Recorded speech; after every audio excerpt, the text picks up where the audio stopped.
means we must provide education, quality education and skills training. It means our young people must acquire the skills that run modern economies. The impact of a successful Africa on the image and standing of Africans in the diaspora applies with equal force to the image and standing of her sons and daughters who go by the name African Americans, and indeed to all her kith and kin in the Americas and the Caribbean. There's a lot of room for your perspectives and energies back in Africa. History tells us of the positive impact of diasporan communities on the growth and development of countries through increased trade activities, rising investments, and the transfer of skills and knowledge. Take the case of China, for example.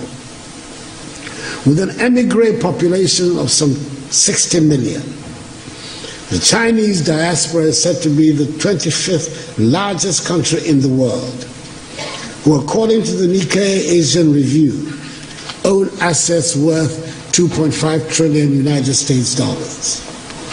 When foreign companies in the late 1970s reduced their investments in China, it was the Chinese diaspora that shored up the economy. According to the Washington, D.C.-based Migration Policy Institute, MPI, half of the foreign direct investment, that is some 26 billion United States dollars, that transformed China into a manufacturing powerhouse in the 1990s, originated from the Chinese diaspora. That is the rationale of Ghana's initiative of Beyond the Return, which is building on the considerable success of the Year of Return and the renewed enthusiasm around building Africa together. We must work to help change the African narrative, which has been characterized largely by a concentration on disease, hunger, poverty, and illegal mass migration. Let us all remember that the destiny of all black people, no matter where they are in the world, is bound up with Africa. We should never forget that famous admonition of the celebrated Jamaican reggae star Peter Tosh, when he said, and I quote, "Don't care where you come from, as long as you are a black man, you are an African," unquote.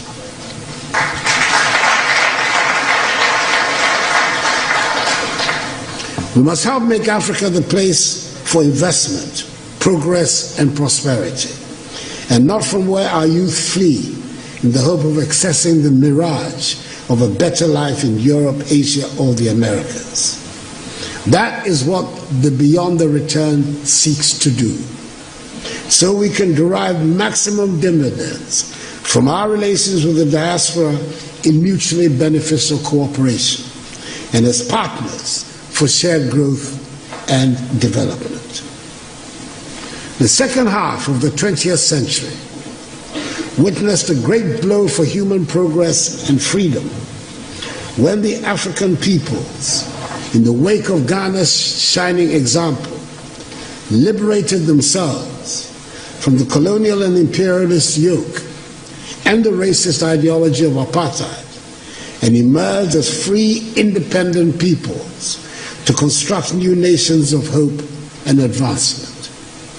The first half of the 21st century should consolidate this development and see the growth of modern, prosperous, technologically advanced nations within a united Africa, which would make a reality of the dream of the 21st century as the African century and bring dignity and respect to black people all over the world.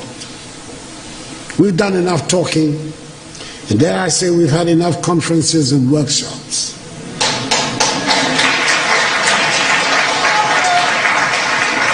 We know what we need to do. It is time just to do it. We've run out of excuses for the state of our continent. We have the manpower. We should have the political will. It is time to make Africa work. We have good reason to be proud of who we are and the beautiful continent that is ours with its vibrant cultures. The geographic space covered by Africa makes it the second largest of the 7 continents. It has 30% of the world's remaining minerals of value. It has some of the most breathtaking scenes on our planet. It has plants and animals that are wonders of the world and critical for the survival of the globe. I hear a lot about the need to change our narrative and tell our own good story. Ladies and gentlemen, as the saying goes, nothing succeeds like success. If we work at it, if we stop being beggars and spend Africa's monies inside the continent, Africa would not need to ask for respect from anyone. We would get the respect we deserve.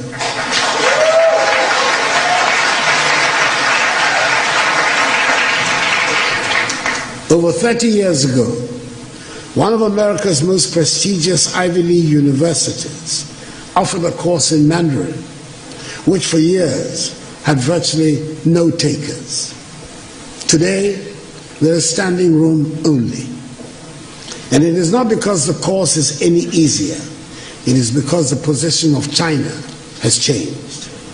30 years ago, 20 years ago, China was nowhere near where it is today. China does not ask for anyone for respect now. She does not need it. Let us make our continent the prosperous and joyful place it should be, and the respect will follow. I thank you for your attention.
Please welcome YALI Adeyemo, Deputy Secretary of the Treasury.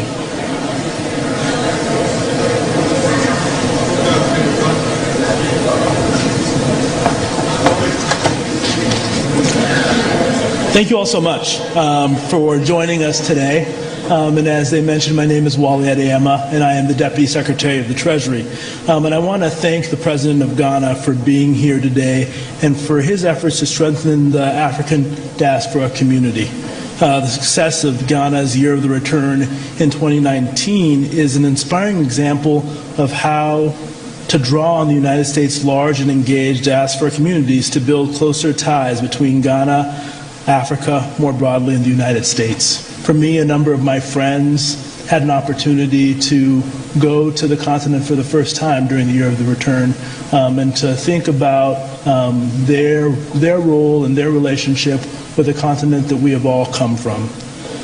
The diaspora's role in shaping America's society and culture and the way its members contribute to the dynamism of our economy are themes that are deeply personal to me. The story of the African American diaspora is one that is part of my story. My parents, although they raised me in Southern California, came to this country with me in hand, immigrating here from Nigeria.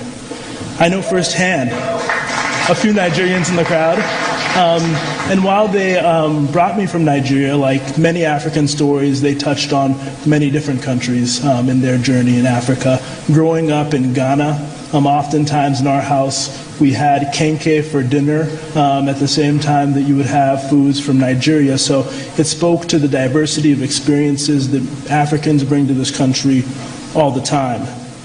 And I think that bringing that perspective to the Treasury Department, where I have the ability to serve the American people, adds to the rich legacy of this country as well, a country built on immigration.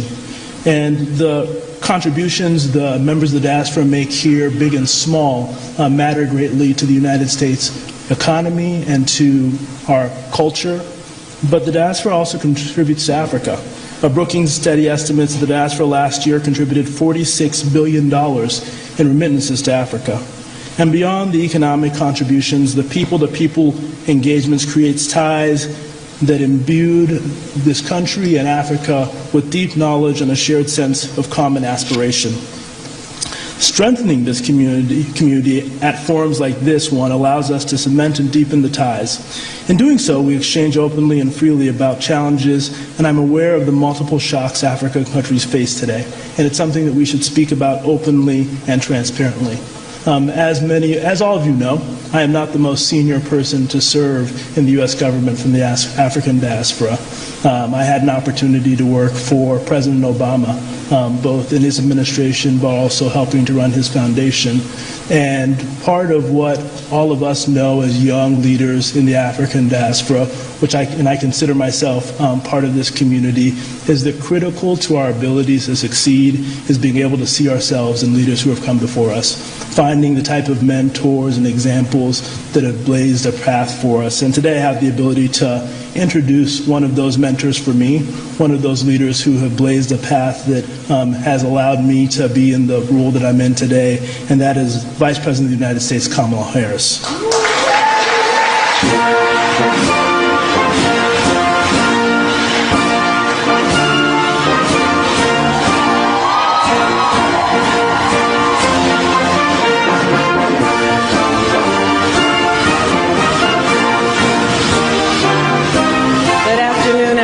Have a seat. Good afternoon. To Deputy Secretary Adeyemo, thank you for all you do. I will tell you what many of you probably know about him from the implementation of the American Rescue Plan and the Inflation Reduction Act to your sites, YALI, on what is important about strengthening economic relationships in Africa and around the world. You have been an extraordinary leader, and so to our Deputy Secretary at Treasury, let us plead applause his great role of leadership. President Akufo-Addo, it is wonderful to see you back in Washington again. I thank you for your work to strengthen the ties between our nations and our people. And to my dear friend Cory Booker, Senator Cory Booker, thank you for always being a voice in the United States Senate on the importance of the U.S.-Africa relationship. And to the hundreds of young leaders from Africa and around the United States who are with us today, welcome. And thank you for your leadership and participation. So it is fitting that we gather here today in this magnificent and historic museum. The shape of this building is inspired by Yoruba art from West Africa. The metal lattice work that you see outside that surrounds the building is inspired by the intricate ironwork crafted by enslaved American and throughout, in particular, the South, but African Americans who were enslaved in the United States. The building and many of the collections it holds are intended as a powerful reminder of the brutality of slavery and of the intertwined history between Africa and America, including our ongoing connections. It is a reminder of the strength and resilience of the African American people and the contributions of African Americans to our country. Africa is the oldest inhabited continent in the world, and it is home to the youngest population in the world. So Africa cannot help but be in the future business. I strongly believe that the creativity and ingenuity of Africa's young leaders will help us shape the future of the world, and that their ideas, your ideas, and innovations and initiatives will benefit the entire world. The Biden-Harris administration intends to be right there alongside you, these young leaders, knowing it is the spark and determination of young people that will drive and move us forward. And we are particularly excited about this future, as we are to host the U.S.-Africa Leaders Summit this week. In the coming days, as well as the months and years ahead, our administration will invest our time and our energy to fortify partnerships across the continent. Partnerships that, importantly, are grounded in candor, openness, inclusiveness, shared interests, and mutual benefits. And overall, our administration will be guided not by what we can do for Africa, but what we can do with Africa.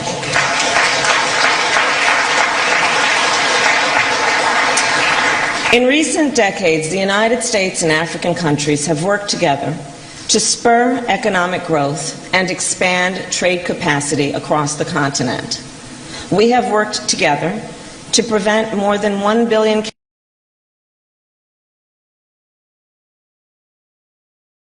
HIV/AIDS. Since the beginning of our administration, the United States has invested and plans to provide more than $19 billion for public health and to combat COVID-19. $3.3 billion in medium and long-term agriculture and food security investments, $10 billion in emergency food security programming, and $4 billion in development. We are focused on working with the countries of Africa to address current challenges as well as to promote long-term growth and innovation. Together, as we continue to advance our partnership in health, in development, and good governance, we are also addressing the need for climate resilience and clean energy, food security, access to finance, and digital technology. In the past 2 years, we have made important progress together, and we must, and we will, do more. Which brings me back then to Africa's young leaders.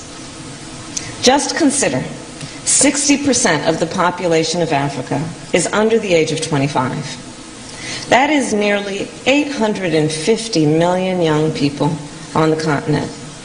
And by 2050, that figure will grow to 1.2 billion people.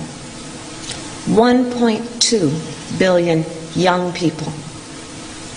This represents an enormous potential for the world in terms of economic growth and for social and political progress.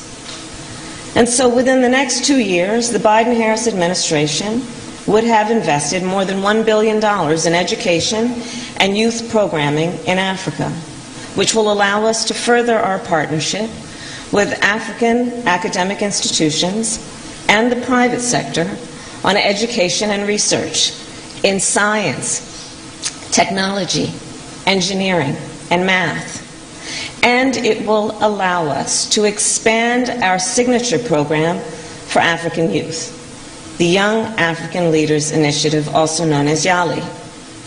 As the YALI alumni in the audience know, each year, fellows travel to colleges and universities in the United States for 6 weeks to study.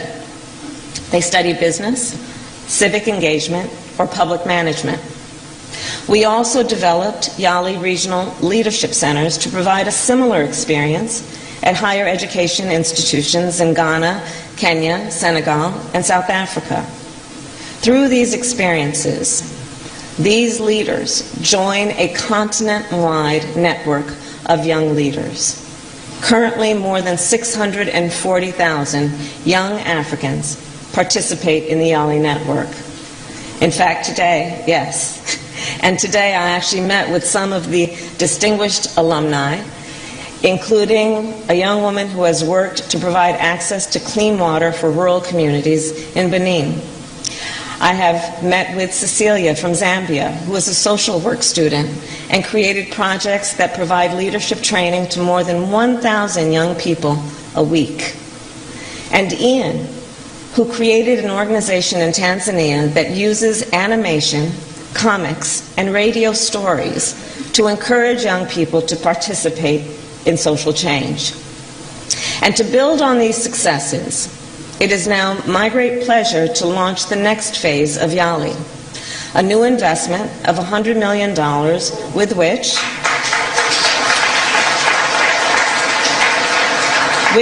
we will expand networking for alumni and connect them with social impact and business investors. And in so doing, we will continue to foster the ingenuity and creativity of young African leaders.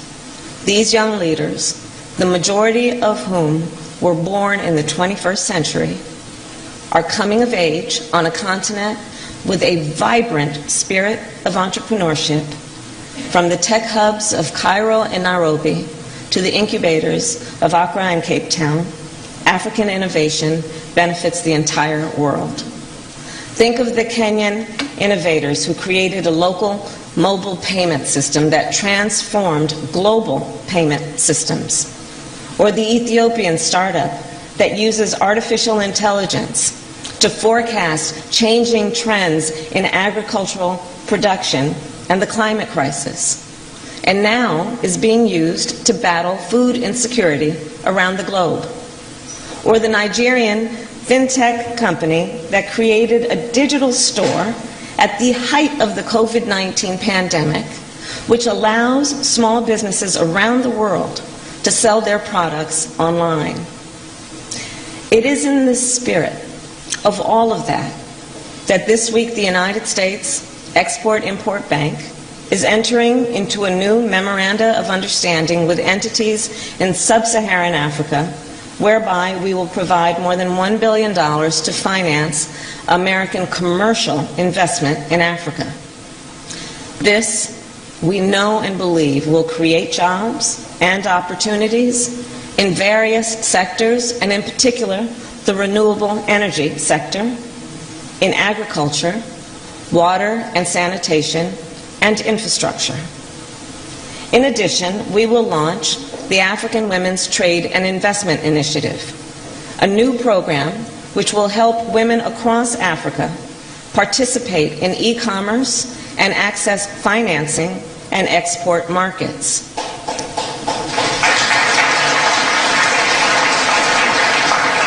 And that is because we all here know, when you lift up the economic status of women, you lift up the economic status of their children, of their families, and all of society benefits.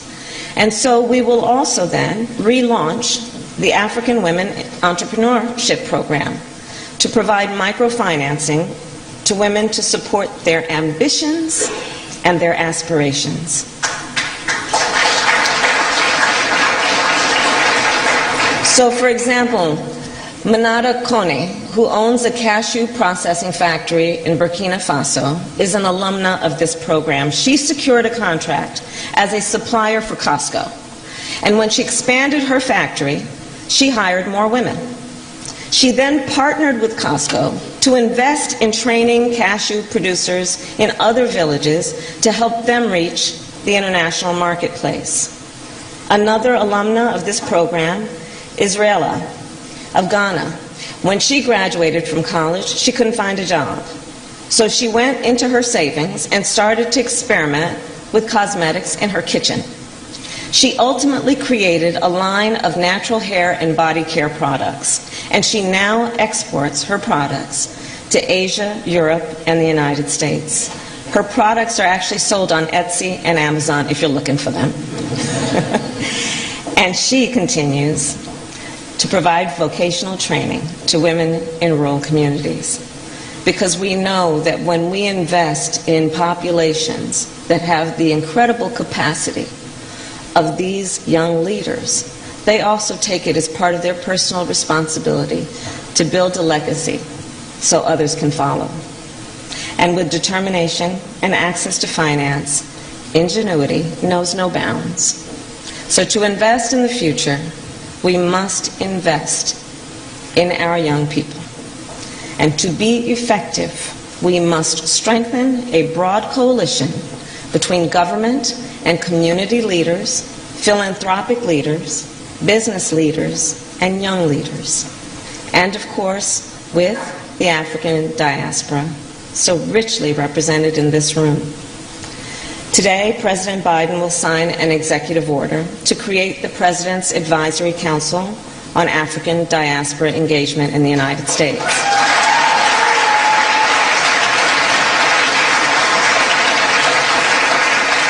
This council will provide advice and recommendations to the President to strengthen the ties between the people of Africa and the people of America.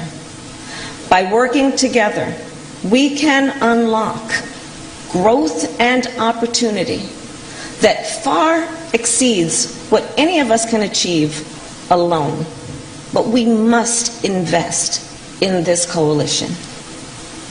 So let us work together to foster the spark of creativity and ingenuity in Africa's young leaders. Throughout history, in moments of uncertainty and change, the world has often turned to young people to help lead the way forward. Now is no different. So to Africa's young leaders, I say, I am an optimist about what lies ahead for Africa and by extension for the world. Because of you, because of your energy, your ambition, and your ability to transform seemingly intractable problems into opportunities. Simply put, your ability to see what can be unburdened by what has been. I thank you all. Thank you.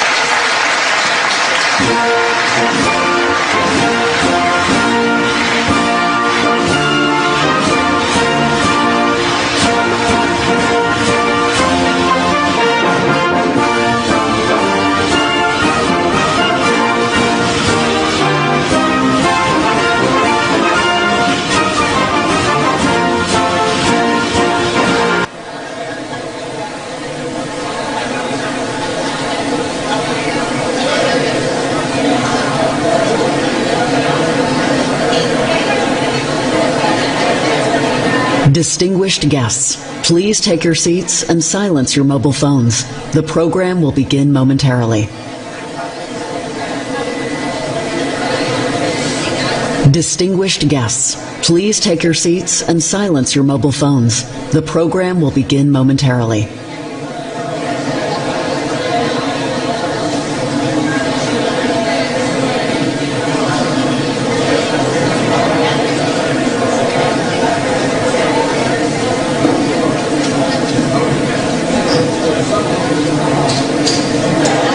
Distinguished guests, please take your seats and silence your mobile phones. The program will begin momentarily.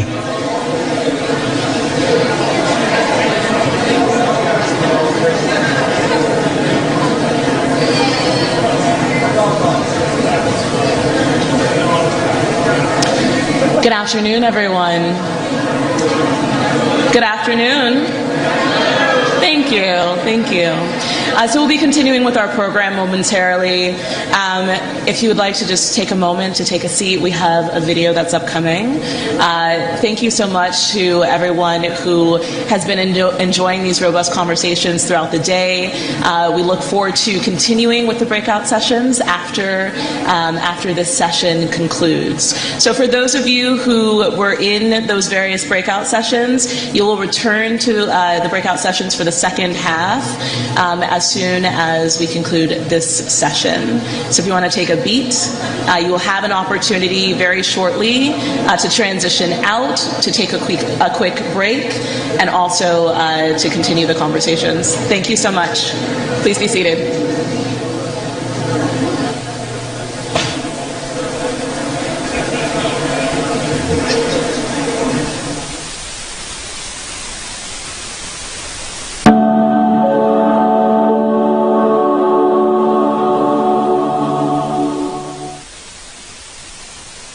With a population of 1.3 billion people whose median age is 19 years old, one of Africa's most important resources is its youth. By supporting the Young African Leaders Initiative, or YALI, we work with public, private sector and civil society partners across the continent to develop initiatives and economic opportunities to harness the innovation and energy of Africa's youth. Since 2015, USAID's YALI Regional Leadership Centers, or RLCs, have collaborated with higher education institutions and the private sector to equip young leaders with the skills to catalyze economic, political, and social change in their home countries.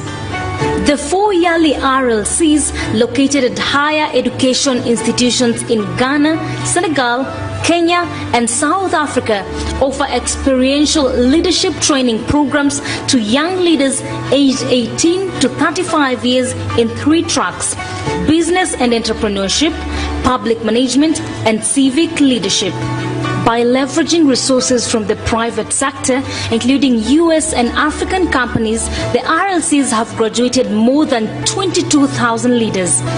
More than 2,000 applicants seek one of the 100 spots available for each cohort, which reflects an acceptance rate on par with elite universities in the United States. For the graduates, the information and training they receive is important, but the networking with other YALI leaders is invaluable. YALI has produced so many leaders who are already making a difference, not only in their communities, but on a global scale. The number of those leaders continues to grow year after year.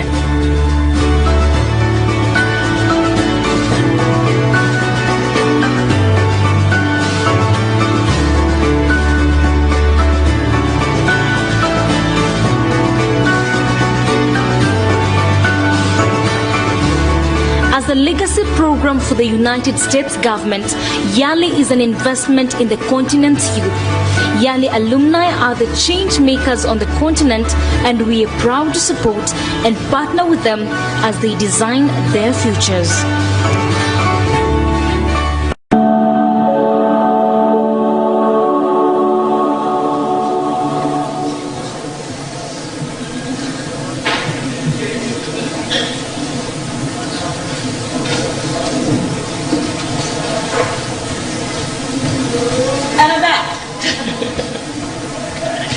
Everyone, so hopefully most of you have started making your way back to your breakout sessions. So if you are remaining in the room for the Creative Industries breakout session, feel free to make your way a little bit closer to the stage and fill in.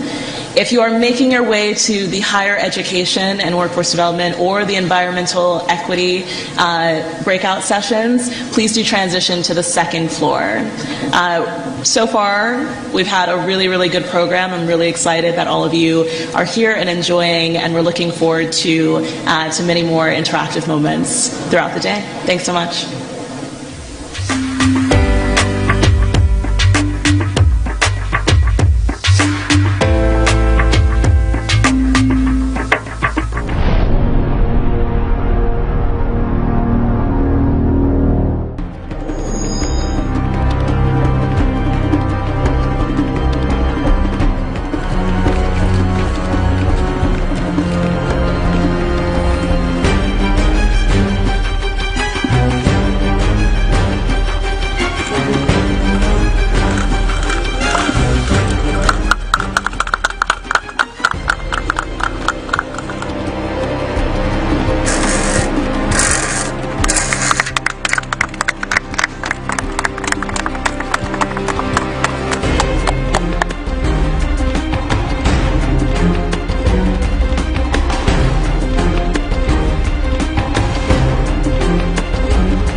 This is indeed a tangible classic example of a for more to do more in action in the Western region. These and other ongoing synergistic transport infrastructure projects like the PTC interchange aimed at easing traffic bottlenecks for efficient economic activities, the people of Western region and I say we are most grateful. This is the first time in the life of Ghana Ports and Harbours Authority that on a single day we are commissioning 2 mega projects and also cutting sword to commence the construction of 2 big ones. The project today that we've commissioned and we've launched is a carefully made expansion plan that provides for the various categories of cargo, specifically dry bulk, liquid bulk, containerized and general cargo. These interventions will enhance cargo handling capacity maintenance and repair of ships, and also meet the demands of the riggers of the oil and gas services sector within the Takoradi Port Enclave. Government never loses the sight of the primacy of the private sector in our national development. And that is, I wish to commend the Ghana Ports and Harbors Authority for its partnership with the private sector in rolling out these projects. We note with satisfaction the important role of the Ghana Infrastructure Investment Fund in mobilizing funds to support the development and implementation of these projects. The Ghanaian people and I are hopeful that the oil service terminal and the floating dry dock projects, which have been cutting the sword, will be completed on schedule to avoid cost overruns. The benefits of these projects are considerable. The enhanced cargo and container handling capacity of the port will trigger improved service delivery and lower tariffs to the advantage of the Ghanaian and West African economies. It will ultimately ensure a competitive environment for maritime trade. I assure you, the government will continue to put in place measures and incentives to support the growth of strategic public-private endeavors to help build a strong and resilient economy. And in doing so, the flourishing of the Ghanaian business community will continue to remain government's priority.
Today's event is a telling one.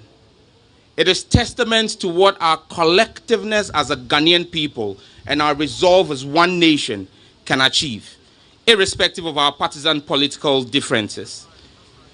This project that is being commissioned here predates His Excellency the President, but this is one sterling example of how governance as a continuum benefits the ordinary Ghanaian people. Mr. President, it is on record that since you assumed office as the President of the Republic of Ghana, your investment in the railway sector within these few 6 years far outweigh all the collective investment in the railway sector in the past 16 years. This railway project crossing the River Volta is one of the first of its kind in West Africa. I want to say a very big thanks for your innovation. We are met here today to commission this very important road bridge, the Afenya Road Over Bridge project, which is being constructed as part of the new 97.7 kilometer standard gauge railway line from Tema to Mpakadan. The project a brainchild of the first MPP government of 2001 to 2009, when the highly respected Christopher Amiao Akumfi was Minister for Ports, Harbors and Railways, was conceived to create a multimodal transportation network involving road, rail, and lake transportation, which will facilitate the haulage of cargo and the movement of people from the southern part of the country to the northern sector through a mix of intermodal transport systems. Currently, the transportation of domestic freight and transit freight between Accra, Tema, and northern Ghana, and further to Burkina Faso, Mali, and Niger, is essentially road-based via Kumasi, Tamale, Bogatanga, Navrongo, and Paga.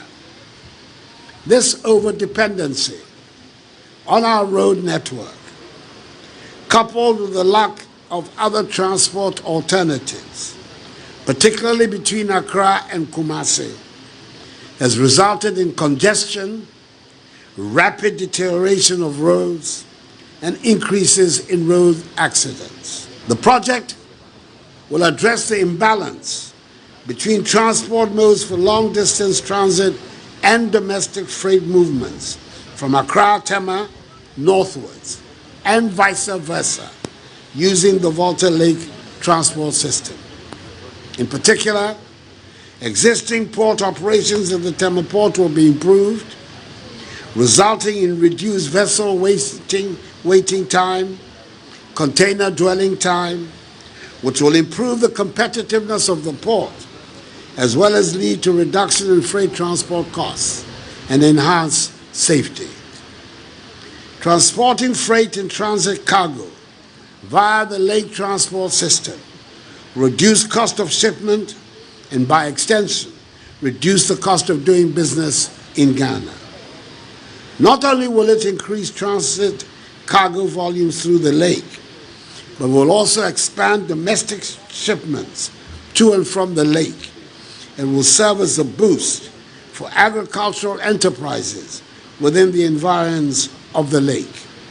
The Tema Makpadan Buipe multimodal transport project, when successfully completed and operationalized, will link the Tema port to the lake transport network, especially the north-south movement over a distance of some 400 kilometers, and open up the lake to the transportation of not only fuel and cement, but also containerized cargo and agricultural produce from the northern enclave in Afram Plains to the port of Tema and other destinations.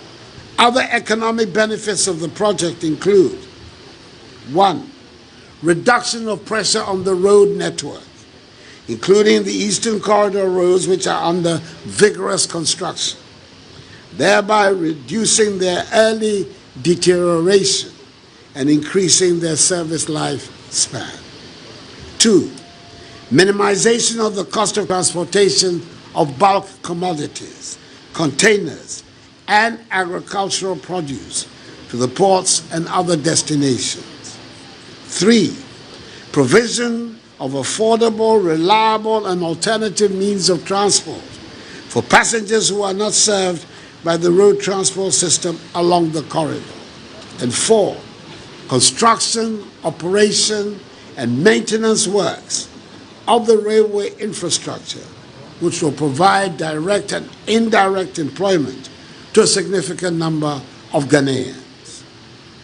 Ladies and gentlemen, this ceremony is part of a series of infrastructural projects lined up in the railway sector to develop and extend railway service across the length and breadth of the country. I want to reaffirm my commitment and determination to provide an enabling environment and support for the development of a modern railway system that will not only benefit the present generation, but also generations yet unborn. Before I conclude, I want to put on record that in the last 5 years of my administration, more construction activity in the railway sector has gone on than in any period since independence. We've laid a solid foundation which will receive an even greater impetus by the end of my tenure in 2025. My commitment to the development of a new modern standard railway network is unwavering. Accordingly, Nana, ladies and gentlemen, it is my singular honor and pleasure to declare the Afenya Road Over Bridge duly commissioned.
Where this morning the Ministry of Finance of the Republic of Ghana, the International Monetary Fund, the Bank of Ghana of the Republic of Ghana have jointly invited you to a quick press briefing. You would have noticed this morning around 9 a.m. that the IMF issued a statement announcing that the fund had reached a staff-level agreement of $3 billion, 3 years ECF with Ghana. The purpose of this press briefing is to provide some more detail on that statement, and we'll limit our conversations to that this morning. I want to quickly introduce the persons who will be speaking to you this morning, and I'll yield to my colleague at the far end, Kwabena Ekwuamah-Boateng, who is with the fund team, to conduct the next parts of the briefing this morning. You do know Minister Ofori-Atta, Minister of Finance of the Republic of Ghana. I'm sure you are very familiar right now with Mr. Stefan Rudet, who is the Mission Chief for Ghana at the International Monetary Fund. Mrs. Elsie Awaji is Deputy Governor of the Central Bank, representing the Governor. They will be speaking to you this morning. Later, some more introductions will take place. But I want to, at this point, invite Kwabena Ekwuamah-Boateng, who is with the IMF team, to take us through the rest of the activities this morning. And then we'll come back to conclude when we are done. Kwabena. All right. Thank you very much, Minister. Good morning to everybody here and those joining us online. My name is Kwabena Ekwuamah-Boateng. I am a communications officer at the IMF. So today we are here for a joint press conference with the IMF, the Ministry of Finance of Ghana, the Bank of Ghana, on the conclusion of the IMF mission to Ghana. We want to take your questions, but before we do that, I'll turn it over to Stefan Rudet, Mission Chief for Ghana, for his opening remarks. Stefan. Thank you very much, Minister Kwabena. A very good morning to all. Thank you for joining us this morning. Let me start by recognizing the significant economic challenges that the country and the Ghanaian people are facing these days. It is against this backdrop that the authorities requested an IMF-supported program in early July. We have since then been engaging very closely, and I am extremely pleased to announce that the IMF has reached a staff-level agreement with Ghana on a 3-year program that will be supported by an arrangement under the extended credit facility, and in an amount of about $3 billion. Let me add that the agreement is subject to approval by the IMF management as well as the IMF Executive Board in the period ahead, contingent on receiving financing assurances from Ghana's partners and creditors. The Ghanaian authorities have committed to a wide-ranging economic reform program which builds on the government's post-COVID-19 program for economic growth, the PCPEG, and a program that tackles the deep challenges facing the country. Before we take your questions, I'd like to highlight some of the key elements of the program. It includes reforms to ensure the sustainability of public finances, and to do so, the government will implement policies that lead to a reduction in the fiscal deficit by enhancing domestic revenue mobilization and by streamlining spending. The government also announced a comprehensive debt restructuring. The program will also include reforms to strengthen fiscal transparency and public financial management, improve the management of public enterprises, bolster governance, and tackle structural changes in the energy and cocoa sectors. Reducing inflation, preserving financial stability, enhancing the resilience to external shocks, improving market confidence are all also very important program priorities. Importantly, the program will seek to protect the most vulnerable and create space for growth-enhancing measures and social spending. Finally, the government is taking steps to promote private sector investment and job creation. Before I turn to the Honourable Minister, I'd like to thank him and Bank of Ghana Governor Addison and their teams, many of whom are represented here today, as well as representatives from the various government agencies we have interacted with. I'd also like to thank Parliament's Finance Committee and all the private sector, trade union, civil society representatives we have been engaging with over the past 6 months. Thank you.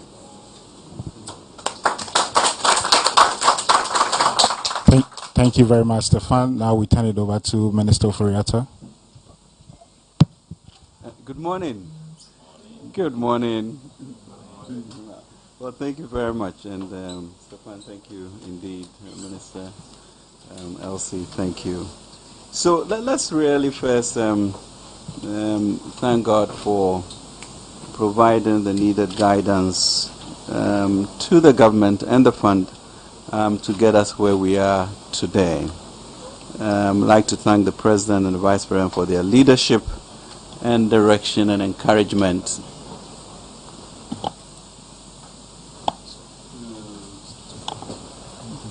through this period. Let me also... Why is the mic favoring the IMF?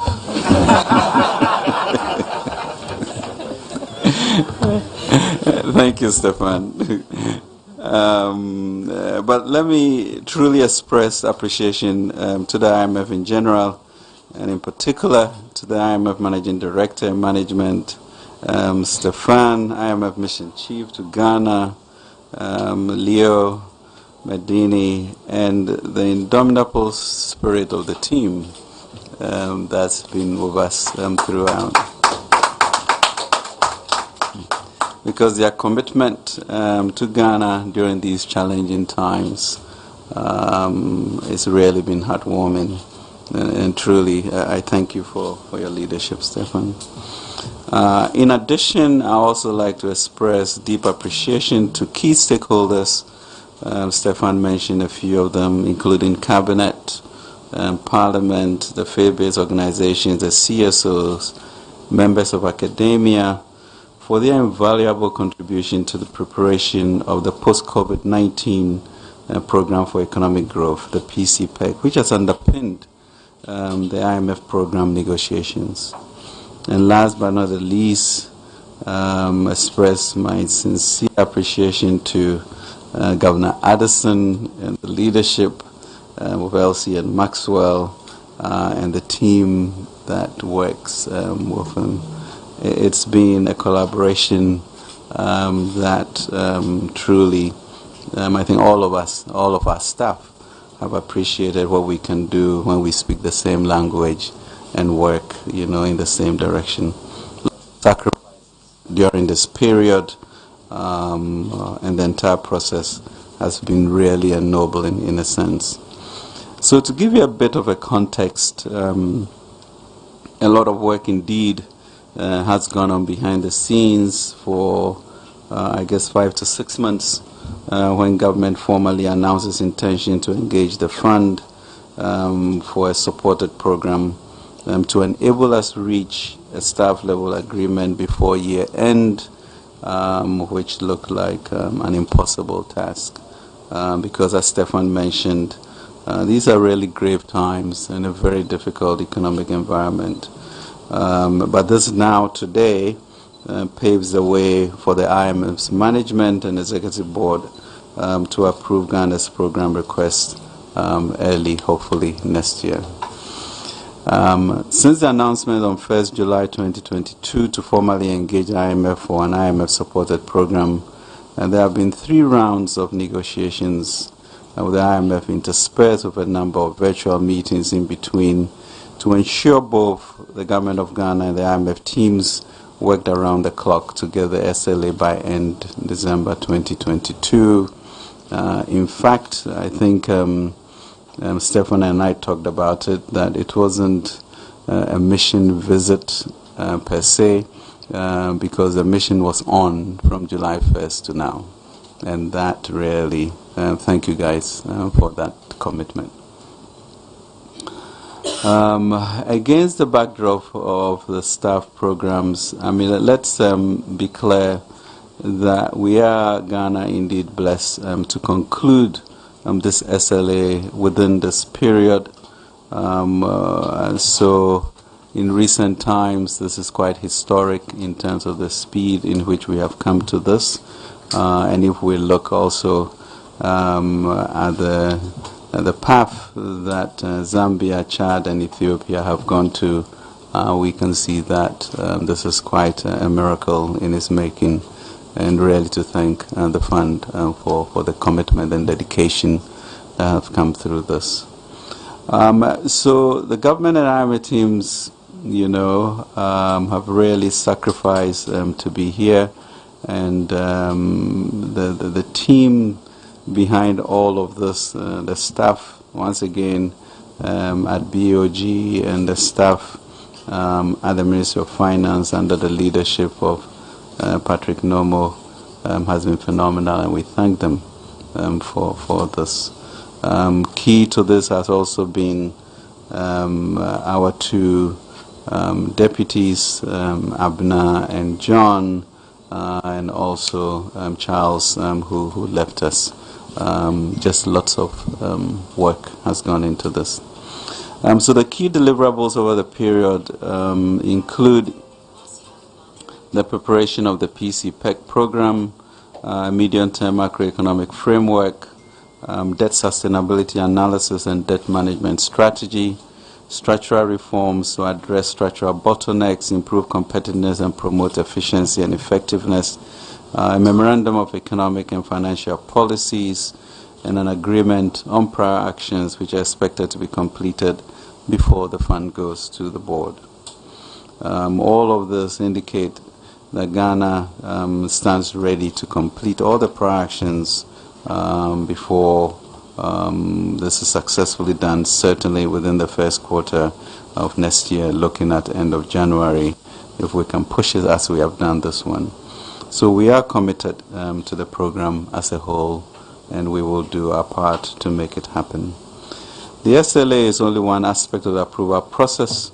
More is yet to be done to secure IMF management and board approval, and that is what we, all of us as Ghanaians, should work to ensure that we go through.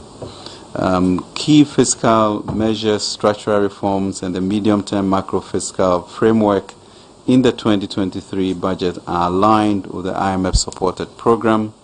It is therefore crucial that we receive support from all stakeholders, especially Parliament, to ensure that the 2023 budget, including all revenue measures, are passed and not return to last year's experience that we had. And the creditors also to ensure a successful debt operation. So even as we engage the domestic in the exchange, we'll be looking for our discussions with the bilateral partners and also with our bond investors. And we expect to get through that so that we'll conclude with the fund and the board. Truly, the eventual conclusion of the program will assist us in our efforts to restore stability, tackle inflation, and strengthen our currency. That is why the various ingredients of the program should be supported by all Ghanaians and all stakeholders. We can only get to the IMF board if we get sufficient commitment from our creditors in support of the debt operation. The 2023 budget is anchored on increasing domestic revenue mobilization effort by 1.2 percentage points of DGP. On the expenditure side, the 2023 budget proposes to reduce expenditures on commitment basis by about 2 percentage points of GDP from 2022 to 2023. Primary expenditures are expected to reduce through a reduction in allocation on the use of goods and services and domestically financed capital expenditure on a commitment basis. These fiscal adjustments alone are not enough to address the country's economic challenges. Hence, the ongoing debt restructuring aimed at restoring debt sustainability in the medium term. The 2023 budget contains important social protection measures to support the most vulnerable, including measures that seek to gradually increase the number of beneficiary households as well as the value cash transfers under the LEAP. Other social protection programs which will be prioritized under the programs include the NHIS, the capitation grant, and the school feeding program. A key part, as Stefan mentioned, is also private sector engagement. As we look through austerity and ensure that we have social protection, the drive for growth should not be forgotten, and the PCPEC is key to that. We are optimistic that the 2023 budget adjustment strikes the right balance between determination and pragmatism. Already the economy is responding positively to the news of Government of Ghana and the IMF reaching an SLA, and we are eager to leverage this momentum at the very moment when the IMF Executive Board approves the program request. We're already seeing significant improvement in the exchange rate, with the Ghana cedi recovering against major currencies. We are confident as a resilient people that we shall rally to support this great enterprise to restore macroeconomic stability and promote robust and inclusive growth. The world is looking at us, and I know that we can do it. So indeed, to God be the glory for these great things He have done within 5 months. I'm certain that He who began the good work will continue until it is finally finished. The greater things I believe He will do, and let us all gather the harvest with joy. These indeed are both times for a Joseph recovery and also a Nehemiah rebuilding. Let's continue with courage, a spirit of love for each other, and self-discipline to go through this program. Thank you, and may God bless our nation, Ghana. Well, thank you very much, Minister. So now we'll move to taking your questions. We have colleagues joining us online as well. So I'll take some questions from the room and some online as well. So where's the microphone? So I'll call first 3 people to come to the microphone. So you, lady there, Cooper, And then you, yes. So first three, please to the microphone. Please state your name, affiliation, and please keep it to one question so that we can take more questions. Please try and keep it to one question. Name and affiliation, please. Thanks. My name is Nanoye. I work with Asasi Radio. It took 5 months to get to this level. When should we anticipate that the board will... Okay, anyways.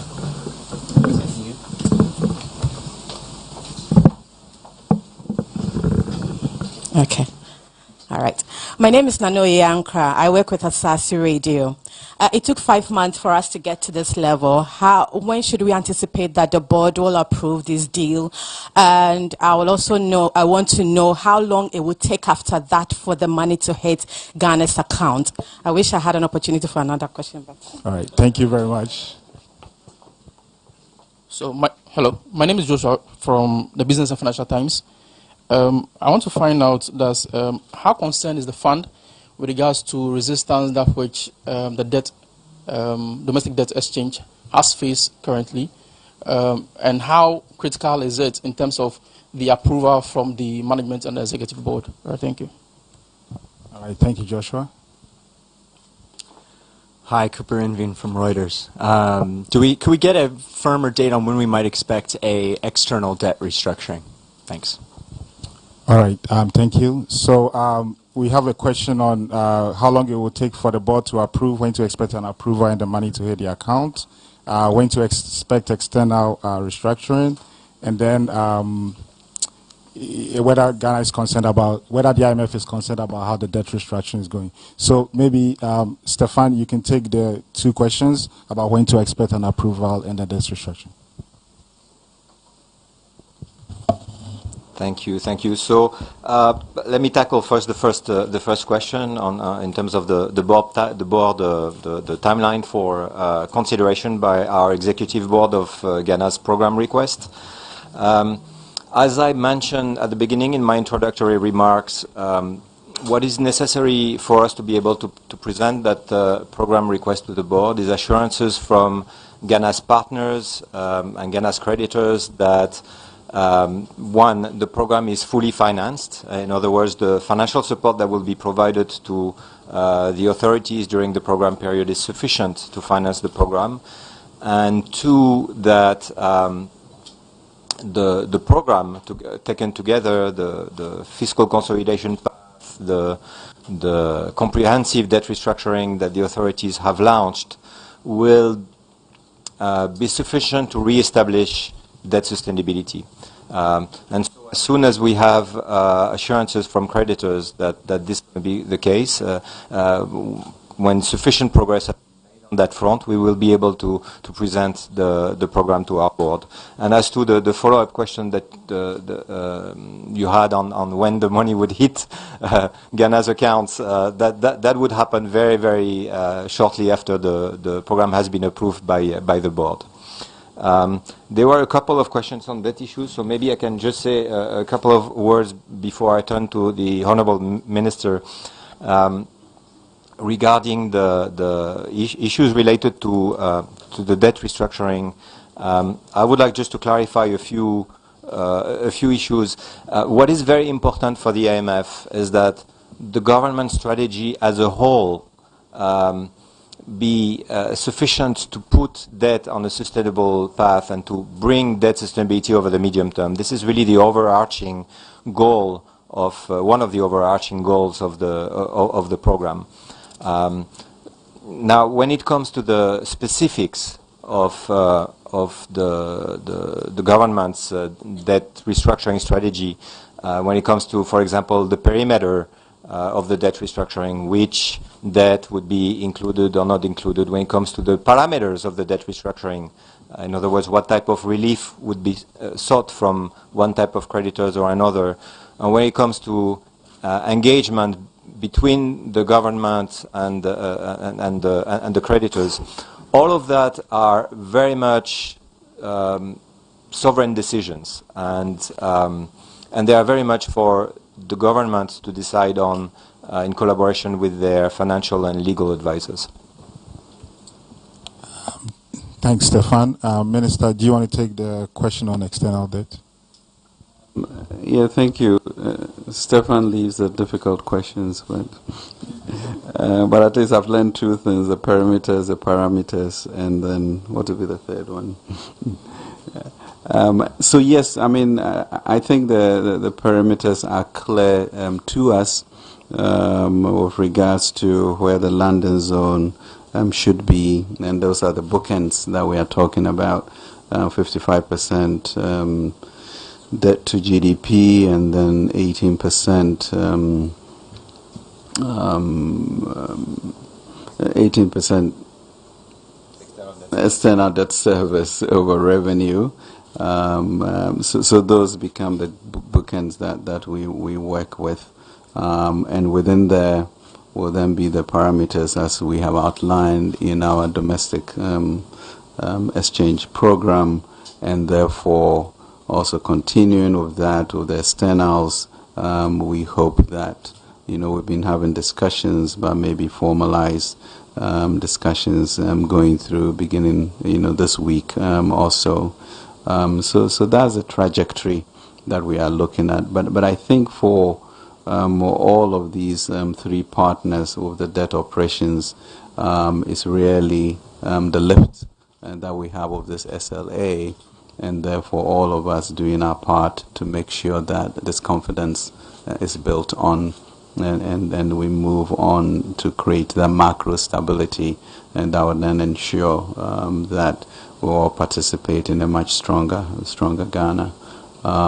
So yes, the challenges that we'll have, we're going to have challenges with the parameters that we unfold for each of these groupings, and the issue for all of us is a commitment to end this crisis in a way, and so we'll have I expect that we'll have positive discussions, and as always move to a solution that would ensure that we remain within the landing zone that has been ascribed. Thank you. Thank you very much, Minister. I'll take another round of questions. Gentleman in the back there. Sorry. And then a gentleman here. Let's pick somebody from the middle. Anybody in the middle there? And I see George. George as well, please. Please state your name, your affiliation, and please keep it to one question. Thank you. Thank you so much. My name is Sani Abdurrahman. I work with Media General. My question is to Minister Ken Ofori-Atta. Looking at the agitations emerging since the announcement of the debt exchange program, are you in any way considering any sort of adjustment in the program, and what will be the implication? Thank you. Thank you. Yeah, should come down.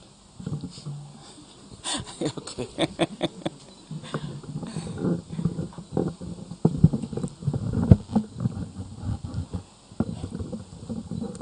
Thank you. The question goes to the Honorable Minister. Can you state your name? My name is Nana Akufo-Addo from Daily Searchlight. Sorry. Okay. Please keep it to one question. Okay, one question, yeah.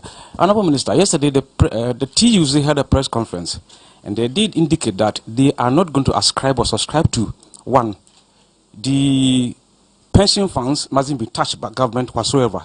Two, that they don't also want to hear anything about freezing of employment in the public sector, because they think that that will not inure to the benefit of their members. And then three, they said the tax regime that we want to implement is not in their favor because it will impoverish the workers. And they also said that some of the conditionalities of the IMF are so inimical. How would you react to such a statement from the TUC? Thank you very much. Thank you. Yes, we'll take you, and then we'll take George as well. Good morning. Please, my name is Akonobo Nana Boadu, and I'm with Movement Television, an affiliate of Untim Multimedia. Please, my question goes to the Finance Minister. There's this perception coming from Ghanaians that some government policies are going to scrap off with IMF implementation, especially to that of the free education policy. I want to know from the Finance Minister, how possible is this going to? All right, thank you. One last question. My name is George Rafi from Multimedia Group Joy FM. And just to get back to your statement, there's a portion that says that to support the objective of restoring public debt sustainability, authorities have announced a comprehensive debt restructuring. Sufficient assurances and progress on this front to be needed before the proposed fund-supported program is presented to the board. On the issue about the debt discussions, Minister, you've been a little bit silent on the Paris Club. Are you going to get a debt cancellation or what? And are you sure that from now till the end of the first quarter, you can close the page or the book when it comes to reaching a deal with both your external partners and the Paris Club? Thank you. Thank you very much. So, Minister, it looks like this round of questions are for you. I just want to add one more, which we received online from DebtWire, which asks that, will Ghana use the common framework to conduct debt restructuring? Thank you. I don't know. I now begin to understand why Kwabena wanted to manage this so that all the questions will be moved away from the fund to me. But thank you very much for these questions. The debt exchange program, adjustments and implications for that. I think we know what I talked about, the landing zone or the bookends. So it's within that framework that any accommodations will have to be made. So yes, we are certainly listening. We've had a lot of engagements and will continue with the unions, and really also all of us asking ourselves whether an orderly process to where we want to go is what we all seek, and within that, what sacrifices and burden sharing that we have. I think part of the assurance is that by the time we conclude signing with the fund, there will be some issues of reforms and expenditure management, which all of us in Ghana are keen to. So that would bind us going forward to bring the type of confidence and assurances that we need for that. With regards to the trade union, the TUC, I think it's not a very surprising position because it is, all of these things are shocks that we need to analyze and then make determinations as to how best to move forward as a nation. But we've been able to do literally the impossible in this difficult environment to be signing an SLA at this point. So let's look at the opportunity that offers us, and within that context, see how we can save the funds that we have in terms of pension funds, etc. Because a destabilized macro environment is the greatest enemy to the value of our pensions. And I think that's what we need to juxtapose and then come to some conclusions. So sort of segueing into George's question, we have been able to do this in 5 months. I think at the beginning the same questions were asked whether we'll be able to get to an SLA before year end. But I think with the spirit of this team and what we are doing, we will go into the discussions with the debt operation with the same fervor, understanding, and I believe we will get there to get the board approval.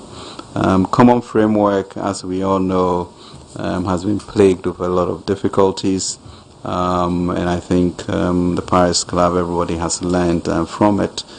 So yes, we've been engaging, and we need to figure out how to ensure that if there's a platform that has to be used, then we need assurances of speed and to expedite the clarity of what we have to do that. Else, let's design an alternative which will make sure that we don't derail this momentum that we have built. So that is how we looked at it. The issue of various programs, including free education, I think if you listen to Stefan there was a clarity of the issue of preservation and enhancing actually social interventions, and pre-education falls within that. I think we are doing a review to look at efficiencies of all of these programs, and that has already kicked off. And as we then continue, we'll make sure that these are run efficiently. I mean, free education, the issue of human capital is something that, you know, I think the government of President Akufo-Addo is completely committed to and clear about that, because that always remains our future and also ensures social mobility for every Ghanaian. The sense of citizenhood is important. So yes, we can make it more efficient. I think within the 5-6 years that we've been here, we saw sort of average results move from, 45% to 50%. And this year we had an average of 60%, which was just phenomenal.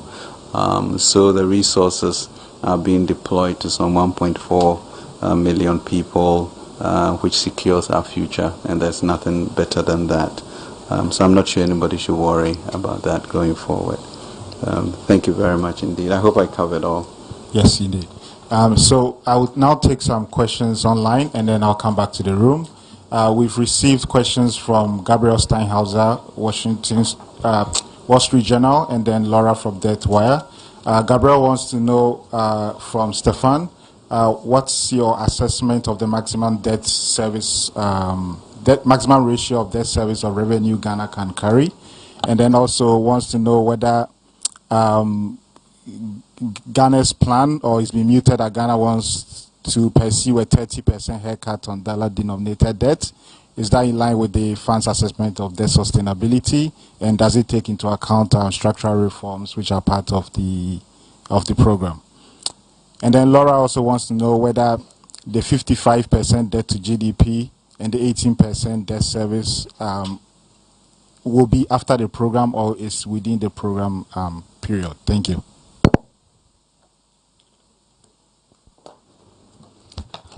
Thank you. So still quite a few questions on debt issues. I think maybe to step back and to explain a little bit under what framework we are working and what has guided our discussions and what has guided also the government's goals when it comes to re-establishing debt sustainability over the medium term. We are working within the framework of what we call the IMF and World Bank low-income country debt sustainability framework. This is what has been used over the years to assess debt sustainability in Ghana, but also lots of other member countries of the IMF. And in the case of Ghana, as the minister mentioned, but also, in fact, His Excellency the President just a few weeks ago when he addressed the nation and talked about these debt objectives, two of the key ratios that we feel would be consistent with re-establishing debt sustainability are this 55% NPV of total debt to GDP and this 18% of external debt service to revenue. So just to respond to the first question on the debt service, a level of debt service that is consistent with sustainability. This is the 18% that we are looking at. Then there is a question about the time frame or the horizon that we have in mind. So this is not something that could possibly be achieved immediately at the time of program approval. What the government is seeking to achieve is to put debt and public finances on a path so as to achieve these objectives over the medium term. So not immediately, but over the medium term.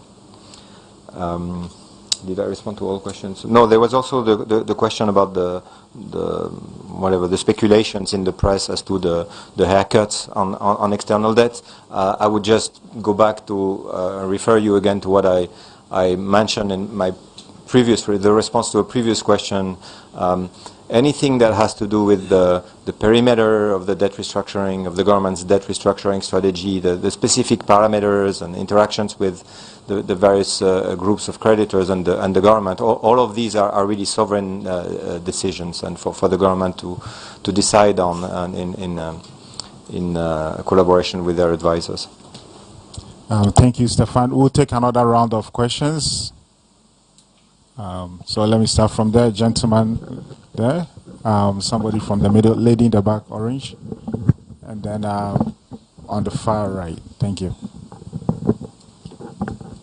Please limit it to one question. As usual, your name, your affiliation, one question, please.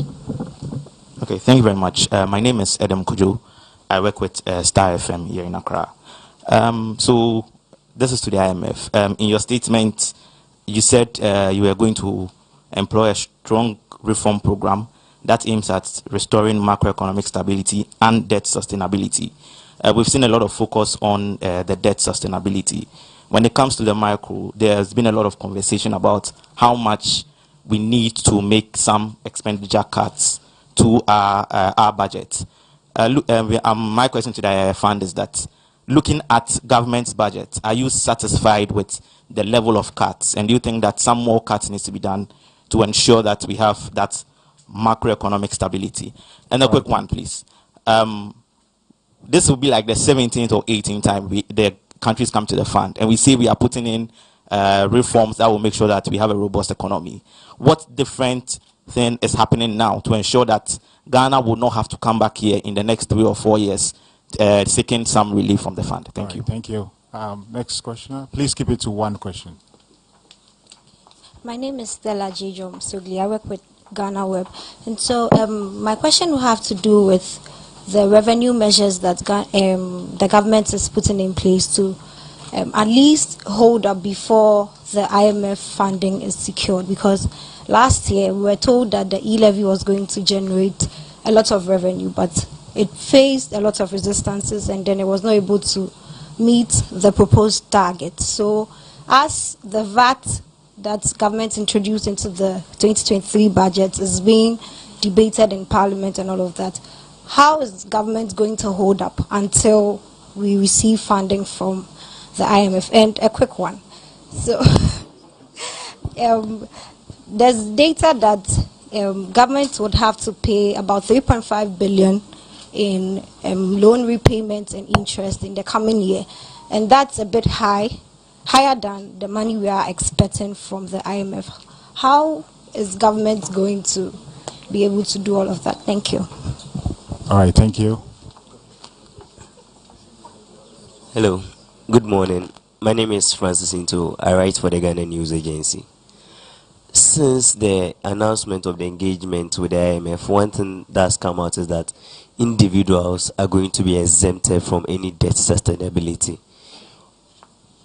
On the grounds, people are really not receiving the funds that are due them. The government has given numerous assurances that their funds are not going to be touched, but people are getting their funds being touched by various financial institutions. Beyond the assurances, what is the government doing to ensure that people really get their investment returns? Thank you. All right, thank you. One last question. Thank you very much. My name is Akko. I report for Bloomberg. Honorable, your Financial Stability Fund is estimated at 15 billion cedis. That is just a little over $1 billion. And it doesn't seem substantial enough. Do you plan further support on that? And do you think that if we were to up it, you may get a bit more buy-in from debt holders? Thank you very much. All right, thank you very much. So we basically have two sets of questions. So Stefan, if you could take the questions on the budget and also revenue measures in the program. And I will defer to Minister Ofori-Atta and perhaps Deputy Governor on the questions of the Financial Stability Fund and then also individual investors. Thanks. Thank you. So I will start with the revenue questions, and I'd say that raising revenues and increasing domestic revenue mobilization is really a key objective of the program, but it's really a key objective of the government's program. And the reason why it's very important for the government to do that is first to underpin debt sustainability going forward, to have a stronger revenue base to be able to service the debt. Two, it is also very important to generate space in the budget going forward over the medium term for increased expenditure that are very important for growth and for social spending. So all of these are key objectives of the program, to create space for this type of very, very important spending over time.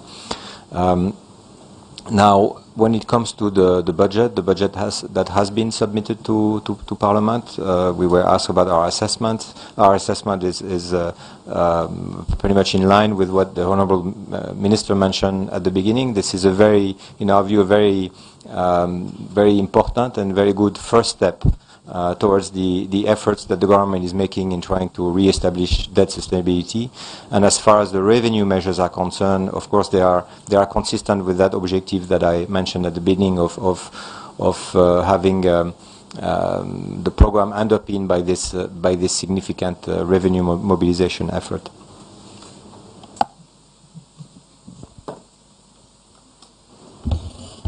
Thank you very much, Stefan.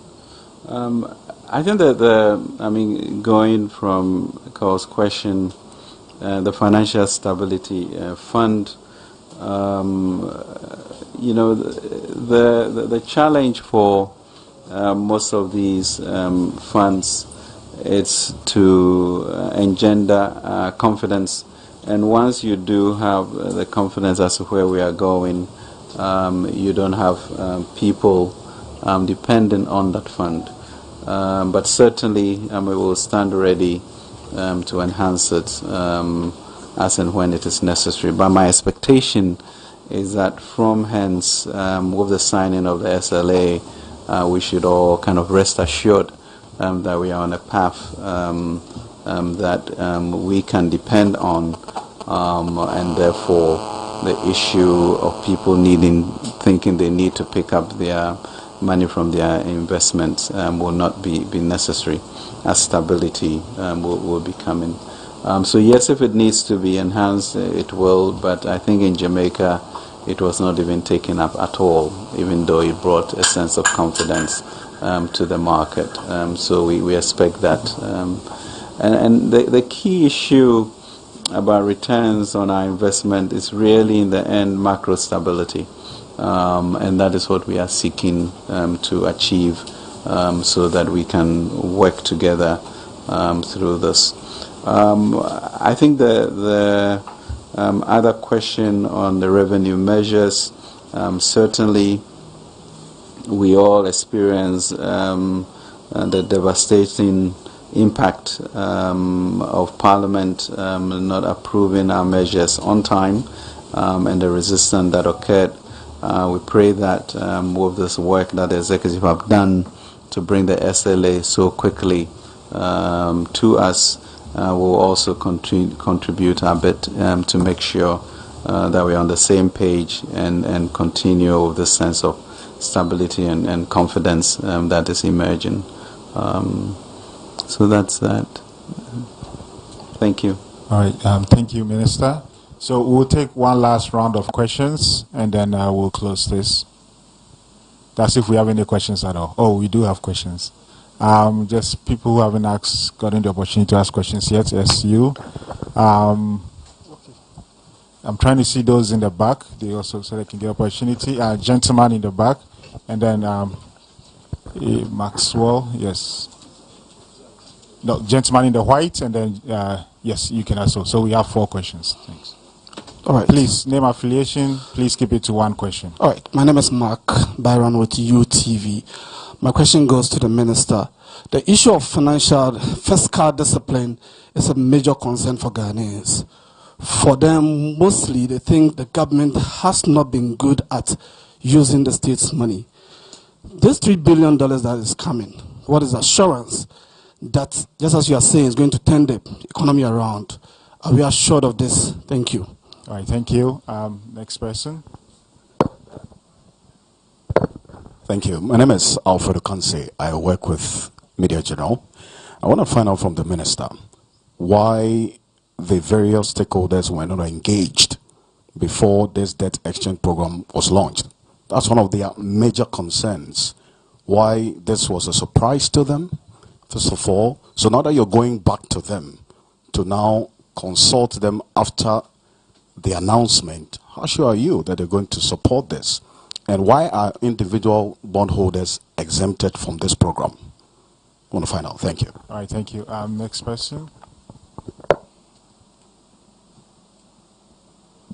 Hello, my name is Maxwell Adumbile from Graphic. I don't know if the question on when the external debt restructuring will commence, whether the answer skipped me or the answer wasn't given. If you can clarify that, Minister. And then on the issue of the Stability Fund, I want to get a comment of, or the position of the fund on it. And then once the World Bank is here, they can tell us what they think of it and if they have any commitment to make. Thank you. Yeah, okay, thank you. So just an add-on to his question about the external debt. We're asking what form would the external debt restructuring take? We want to have an answer to that. And again, my friend asked the question, but we didn't get an answer. This will be the 17th time Ghana is coming to the IMF. Why is it that anytime you leave us, we are not able to walk on our own? We have to come back to you for the same things you helped us get out of. Why isn't the fund worried about why we quickly run back to you when you leave us to walk on our own? All right, thank you very much. So I think let's start with that question since you didn't get the answer the first time. So Stefan, if you could start with what's different about this program, and then also talk about the other issues. Thanks. Thank you. So I think, throughout the past 6 months, our engagement with various stakeholders, civil society and others, and with the government also, it was very clear that one of the objectives of this program should be to make the economy more resilient to shocks. Yeah? Because the solution to what you are raising here of the recurrence of IMF programs, the way to deal with this is just to make sure that the economy becomes more resilient.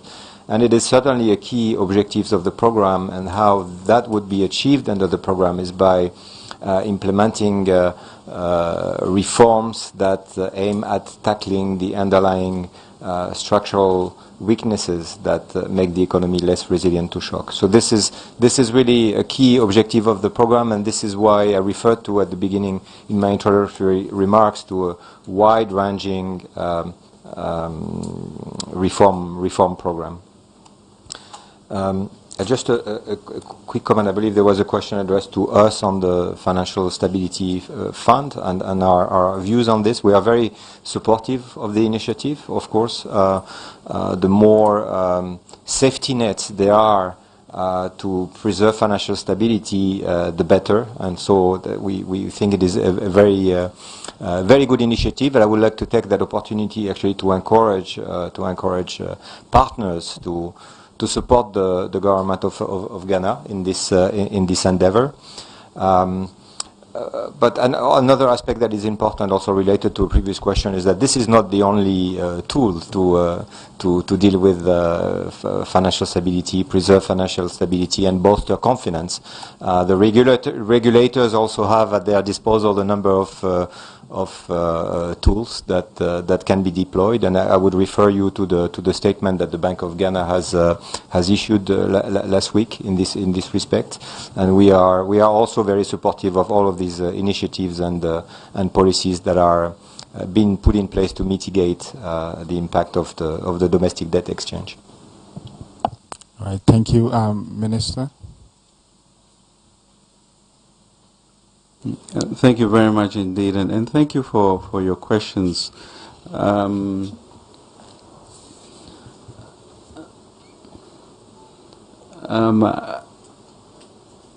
think they are pretty fundamental questions as to where we are going as a nation, and to, in a sense, also remember the past, what we have been able to do successfully. So yes, let us remember that we were in a fund program from 2015 and we successfully got out of it. Let us also remember that through that period until COVID, we were on a trajectory that was very impressive. Let us also remember that we, more than most countries during the COVID period, kept lives and livelihoods above all, and really came out of that historical pandemic event much stronger than most, in which we although had growth. So yes, we've been met with this situation that we then have to find our way out of, and that is where we've gone for support. But as Stefan mentioned, there are some structural things that need to be done in terms of diversification, in terms of reliance on imports, and therefore become an export-driven entrepreneurial society. So I think last week, Friday, if you watched the media, I actually went to launch a 10,000 hectare rice production and agriculture project of our export enclave, following the President's charge that we should become self-sufficient and actually even export these products like poultry, rice, tomatoes, maize, etc. So that diversification is important to strengthen our currency and stop importing foods of that nature. That then changes the way in which we move forward, and those are the assurances that we give. Certainly, the relationship with the fund, comes with it certain prior actions and reforms that we must do, which will support our movement towards better governance and expenditure controls that we have. So that's assurance that we should get out of this and not return to that old ways that we have had. The question on the external discussions, really, as I mentioned, we have started conversations, and we really will look to kick off strongly this week, both the bilaterals and the external bond investors. So the 17th time, we pray that this will be the last, and that is why the program is going to be that strong. So, I mean, for me, the experience that we had gone through since 2017 leaves me no doubt that we can go over this problem that we have and actually institute a strong, resilient economy that is diversified and export-oriented, and that is the goal. So the other part of this whole program is now the PCPEC program, which is looking to get substantial investments to get a private sector-oriented economy that is then diversified and supports our currency in a strong way. So that really is the assurance that we will commit to, that government intends to follow through. Thank you. All right. Thank you very much, Minister Stefan. So I think we can bring this press conference to a close. But before we do that, just want to check whether we have any last comments before we go. Okay. So really, thank you very much, Minister Ofori-Atta, Deputy Governor. Thank you very much for having us, and thank you very much to the Ministry of Finance and Bank of Ghana for helping organize this, and also to the journalists here online and then also in person. I will now turn it over to Minister Opon Nkrumah to close this. Thank you. Yeah, Kwabena, thank you. I saw a lot of people online asking who is the gentleman moderating. His name is Kwabena Akufo-Addo. He's Ghanaian, but he works with the fund. And today. He's done us the honors.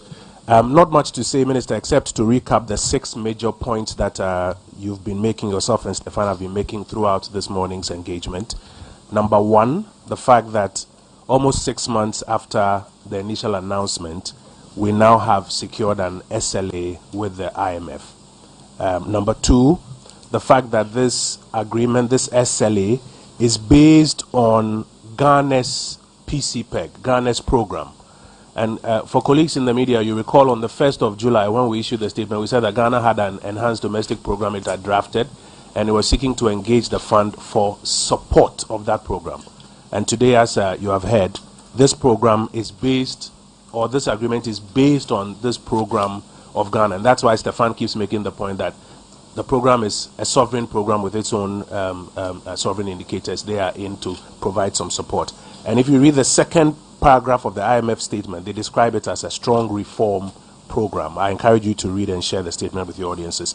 Number 3, Minister makes the point that this is not the end of the road. A lot more work needs to be done, but it will require the same speed, seriousness, and collaboration that has enabled what has happened in the first 6 months to continue and to get to the end. And number 4, I want to stress this as a 4th point. Minister and Stefan both make the point that all hands are required on deck so that the things that need to be achieved, i.e. the prior actions, can be successful for us to get a successful board meeting eventually. That includes the revenue measures, the debt operations, the expenditure rationalization efforts that are being talked about. But colleagues in the media, just like you have done with us and for us in times past, you need to help encourage the country for all hands to be on deck so that we can succeed together. And finally, if I got it right, Minister, as we are talking about stability and restored growth, these are the things that we all have to do together so that we can achieve that stability and restored growth. Minister, I don't know if I've captured it well for you. I think you have. That's your job. But truly, I mean, in conclusion, you know, we are committed to doing this 24/7. We are committed to ensuring that we put Ghana in a strong place, and we are confident that the Lord will lead us to that successful conclusion. Thank you very much. Thank you very much, colleagues. Wish you all the best.